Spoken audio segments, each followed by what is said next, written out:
Good day everyone, I'm Ellen Joy and welcome to my first video. And today, I will demonstrate to you on how to construct and sew a hand-stitched pillow cover. But before that, I'll give you some information about our topic. Did you know that the normal lifespan of a pillow is 2 to 4 years? You can determine also the condition of pillow by checking for lumps or folding it to see if it stays in that shape. The replacement is recommended for sanitary reasons. All types of pillow covers should be laundered periodically, since they are the part that is in contact with a person's body.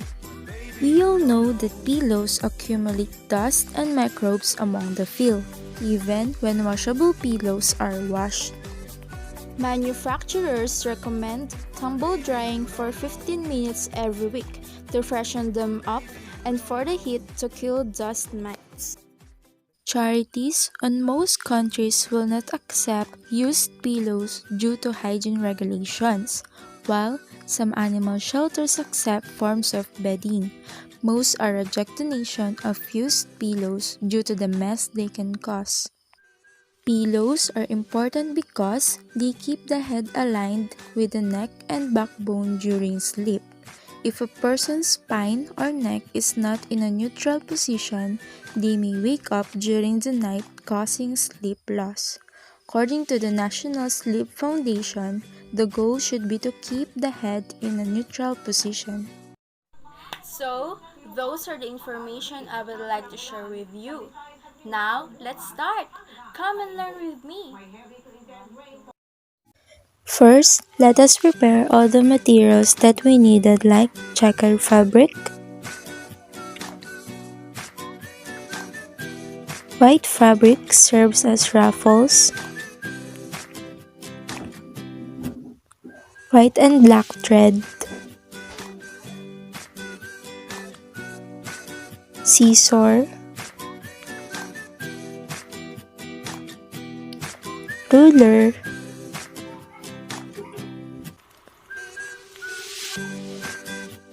pencil or tailor's chalk,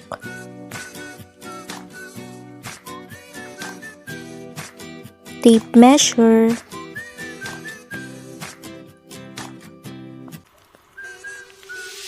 sewing needles and pins. Then, lay the checkered fabric, measure the width and the length. In front part, measure 12 inches for width and 10.5 inches for length. We will trace that measurement using the ruler. After tracing, measure 1.5 inches on all sides for the allowance. A friendly reminder, be watchful on your measurement.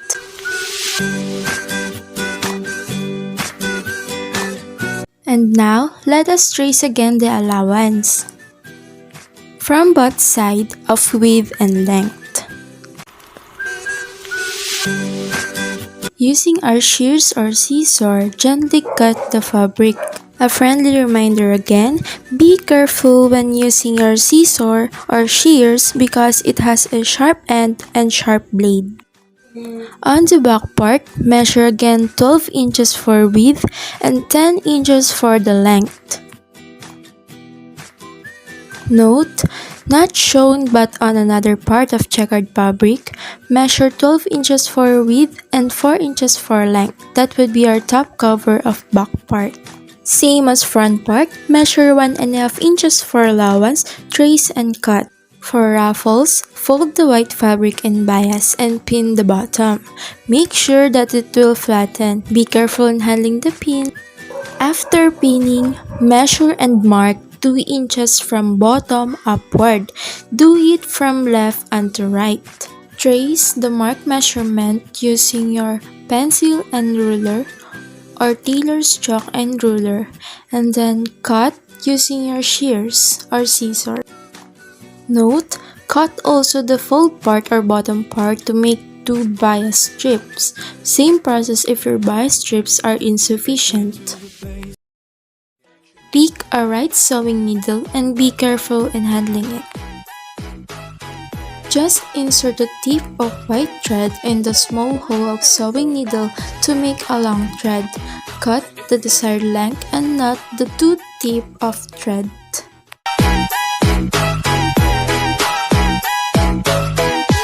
Once you're done in cutting process, sew the bias strip to make it as ruffles. Carefully pin the 1/4 inch fold fabric and sew. That is our bottom of ruffles.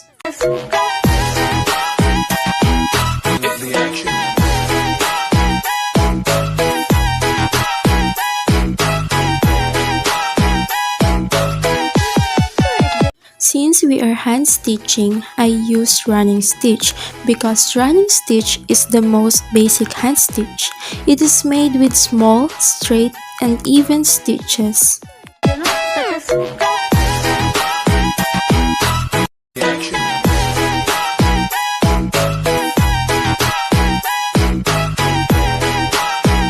Gently remove the pins once we are done in sewing the fold fabric. Locked, or just simply close the running stitch by knotting the thread and then cut.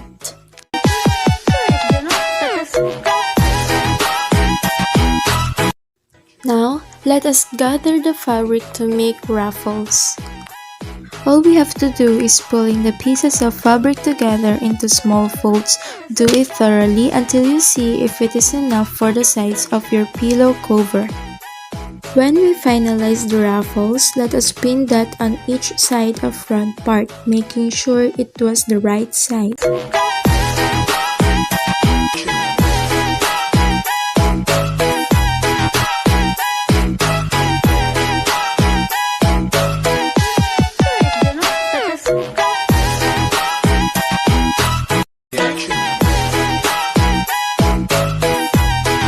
A reminder again, be careful when using your pin because it has a sharp point. Continuously do the pinning until you reach the end and pertaining to where did you start to pin the ruffles.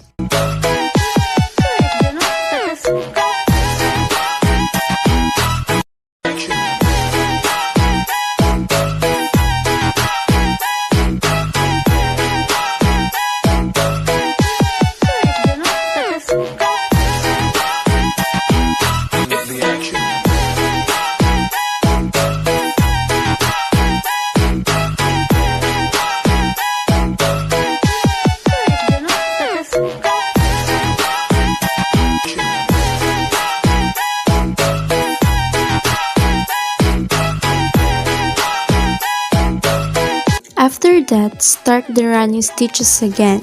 If you want, you can double the thread to have steady stitches.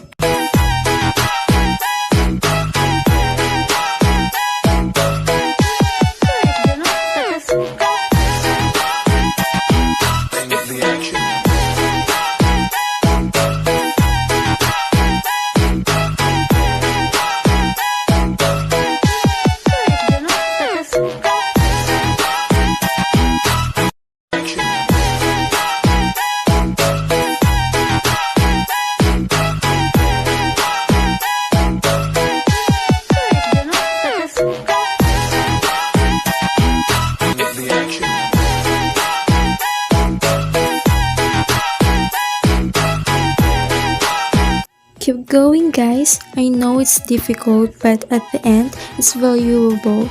Just enjoy. If you think you are bored, try this one.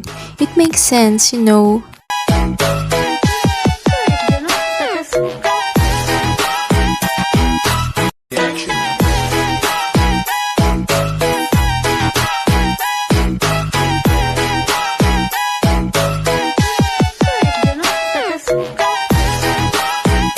Again, don't forget to close or lock the thread.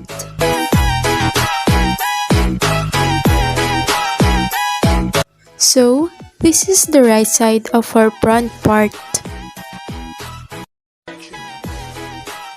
And this is now the wrong side of the front part. After you finish the front part, let us move to back part.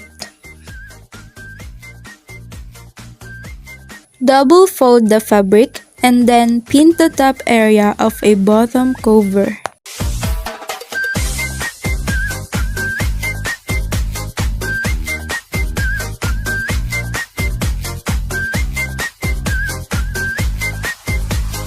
Prepare now your black thread and sewing needle. Don't miss to knot the tip of your thread. After you fold the fabric and pin, make do the hem stitch. A friendly reminder, be aware on your even stitches to become presentable.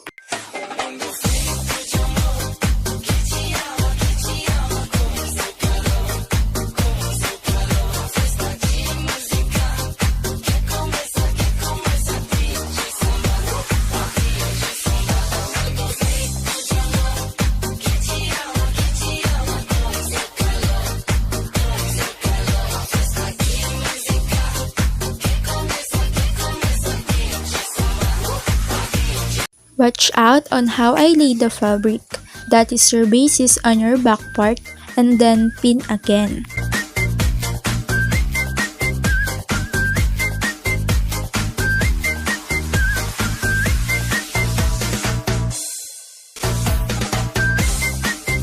Before we start the stitching, leave at least 1.5 inches from the opening.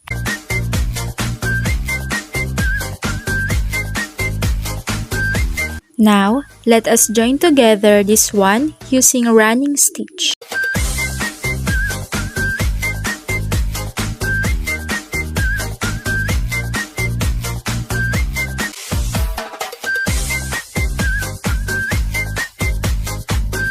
Don't forget to lock the stitches.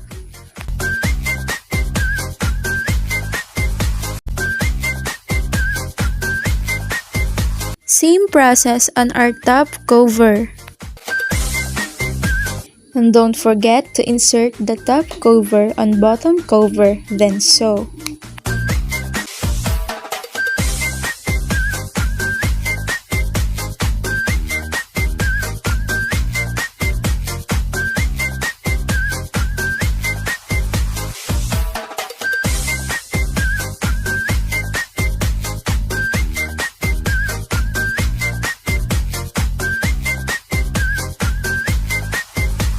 As you can see, here's our hand stitch. If you do even stitches, it looks neat and clean. Finally, cut the corners of the fabric to ease and flatten, but not too near on our stitches. Turn upside down the fabric to see the right side. So now, here's my output.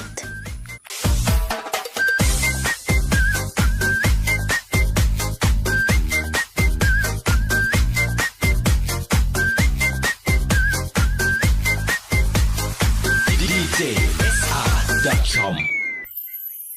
Sexy, sexy, she wanna go down on me. Sexy, sexy, she gonna play my. Sexy, sexy, she wanna go down on me. Sexy, sexy, she gonna play my.